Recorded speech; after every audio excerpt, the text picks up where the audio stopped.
Good morning. आज के हमार रेसिपि हलो मटन काরি मसाला। एकदम सिम्पल भावे बानाबो। तार जोन्नो मटन निয়েছি, পরিষ্কার করে ধুয়ে নিয়েছি। এখন আমি মটনটাকে আমি মেখে নিব। এখানে নিয়েছি পেঁয়াজ কুচি, টমেটো কুচি, কাঁচা লঙ্কা, ওটা ফোড়নের জন্য নিয়েছি পেঁয়াজটা, আর নিয়েছি রসুন কুচি আর আদা কুচি। এখানে আলু নিয়েছি, ভাপ দিয়ে নিয়েছি আলুটা। মশলা নিয়েছি কাশ্মীরি রেড চিলি পাউডার, নুন, গরম মশলা পাউডার, এখানে জিরে পাউডার, ধনে পাউডার, গোটা গরম মশলা, সাদা জিরে, তেজপাতা আর নিয়েছি হলদি পাউডার। এ দিয়ে আমি রান্নাটা করব। এখন আমি মিক্সিং জার নিয়েছি, পেস্ট করে নিব। একসঙ্গে আমি পেস্ট করে নিব। পেঁয়াজ দিয়ে দেব। পেঁয়াজ, টমেটো, কাঁচা লঙ্কা, আদা, রসুন, টমেটো সব একসাথেই পেস্ট করে নিব। আমি একদম ইজি প্রসেসে বানাচ্ছি।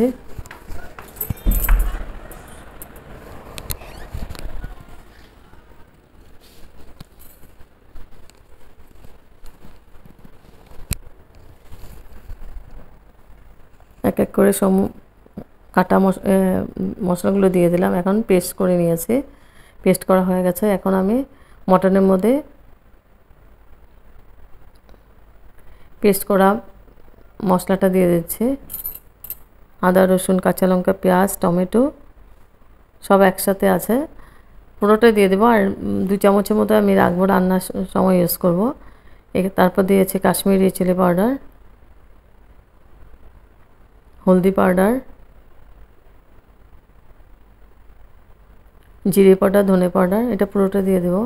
বাকিগুলো একটু একটু রেখেছি, রান্নার সময় ইউজ করব। পরিমাণ মতো নুন আর দেব সর্ষের তেল। সর্ষের তেল দিয়ে রান্নাটা করব। বেশি দেব না তেলটা, কারণ মটনের মধ্যে অনেক চর্বি আছে, ওটাতে অনেকটা হয়ে যাবে। একদম কম তেল দিয়ে রান্নাটা করব। তো দেওয়া হয়ে গেছে। মটনটা মেখে আমি 1 ঘন্টার জন্য রেস্টে রেখেছিলাম। তারপর আমি এদিকে পেন বসিয়ে দিয়েছি। পেনের মধ্যে দিয়েছি সর্ষের তেল পরিমাণ মতো, আর গোটা গরম মশলা দিয়েছি 3টে এলাচি, 4-5টে লবঙ্গ, আর দিয়েছি সাদা জিরে, আর দিব তেজপাতা। ফোড়নটাকে আমি ভালো করে ভেজে নিলাম। তারপর দিয়ে দিলাম পেঁয়াজ, কুচি পেঁয়াজ। পেঁয়াজটাকে আমি লাল করে ভেজে নেব।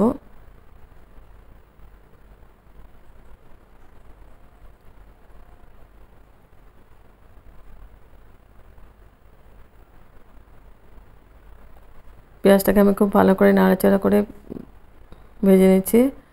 এখন মটনটা মেখে আমি রেখে দিয়েছি।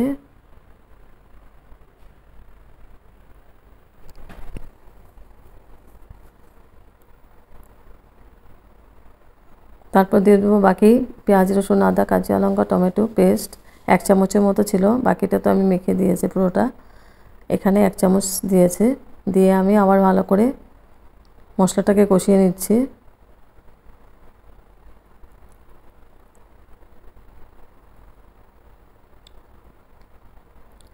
তারপর দিয়ে দেবো আমি কাশ্মীরি চিলি পাউডার, হলদি পাউডার, আর দেব নুন। মটনের মধ্যে নুনটা দেওয়া আছে, এখানে একটু দিয়েছে। আমি ভালো করে আবার মিক্স করে মশলাটাকে কষাবো। যত মশলা কষানো যাবে তত টেস্টটা ভালো হয়। একটু জল দিয়ে দিব। জলটা দিয়ে আবার মশলাটাকে ভালো করে কষিয়ে নিব।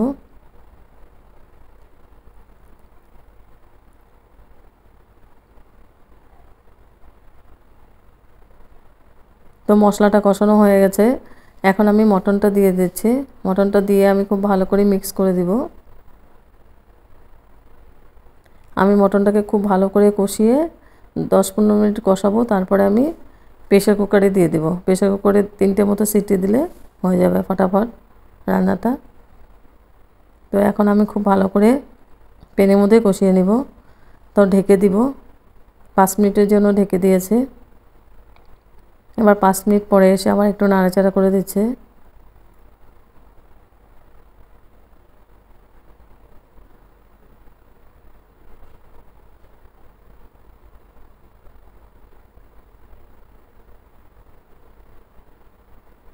তারপর আবার ঢেকে দিব 3 মিনিটের জন্য। এবার 3 মিনিট পরে এসে আবার একটু নাড়াচাড়া করে দিচ্ছি। আর জল ইউজ করি না এখনও, জলটা মটন থেকে বেরিয়েছে।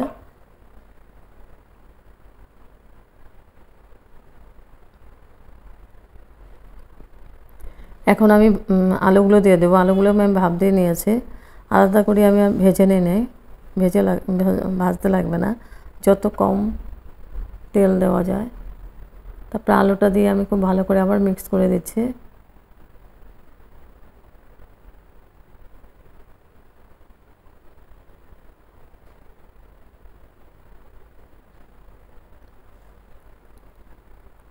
এবার আবার ঢেকে দেব।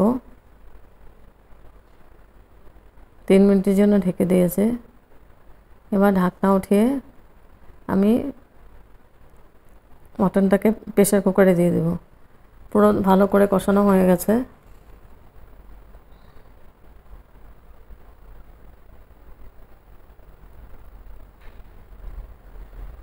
নাড়াচাড়া করে ঢেকে দিয়েছি। তারপরে আমি প্রেসার কুকারে দিয়েছি 3 মিনিটের জন্য। প্রেসার কুকারে 3-4টা সিটি দিয়েছি। আর গ্রেভির জন্য আমি একটু জল দিয়েছিলাম। তো সিটি দেওয়া হয়ে গেছে। এবার প্যানের মধ্যে দিয়েছি। আবার প্যানের মধ্যে দিয়ে আমি লাস্টে দিব গরম মশলা পাউডার।